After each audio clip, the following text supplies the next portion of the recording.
Ready to open the hood? UseTool for the tutorials. And for car parts, the right idea is the Mr. Auto app. Easy, fast, and with better prices than on the website.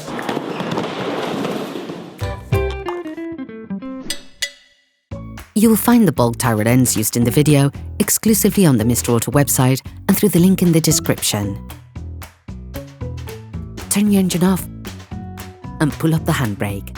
To be able to change the inner and outer tie rods on your vehicle, you must lift the front of the car and remove the wheels to gain complete access to the steering system.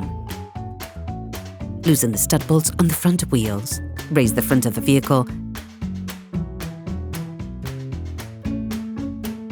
and put it in the 2-axle stands. We strongly suggest watching the tutorial, raising your vehicle safely before carrying out this step. You will then be able to take off the wheels. Don't forget to slide them under the vehicle. You can now see the outer tie rod end. As the components to be removed are very often seized up, don't hesitate to brush and to use penetrating oil to facilitate the operation. With a marker, trace a line between the axle joint and the tie rod end. It will help later during the disassembly and reassembly process. Using a 22mm spanner, release the holding nut on the tie rod end. It is there to stop any form of rotation of the two pieces towards each other, as this could have an impact on the geometric settings of your vehicle. Now, using a 16mm spanner, a socket wrench and a T30 Torx socket, release the holding lock nut on the tie rod. If you don't have a ball joint puller, take a hammer and hit the lock nut hard just at the end of the threading. The ball joint should move away from the pivot. Only tap on the tie rod end pivot if you are changing the tie rod end, otherwise you risk damaging the threading. Paying careful attention to the point of reference, unscrew the tie rod end, counting the number of turns necessary to extract the tie rod end.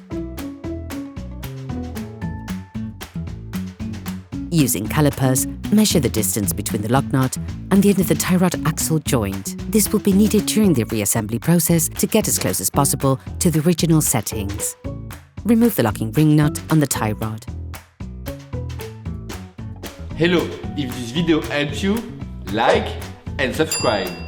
You will find the bulk parts and products used in the video on the Mr. Auto site and in the link in the description. Screw the lock nut back on until the distance measured with the caliper is reached. Take the new tie rod end. Put the tie rod end back in place, making the same number of turns as counted during disassembly. Put the tie rod end into the pivot. Put the nut provided with the new part in place and tighten it using a socket wrench.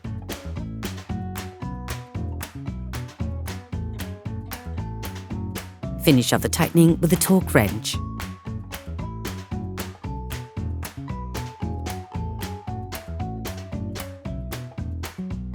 Screw the lock nut onto the tie rod end on the side of the tie rod axle joint. Then you will be able to put the wheels back on your vehicle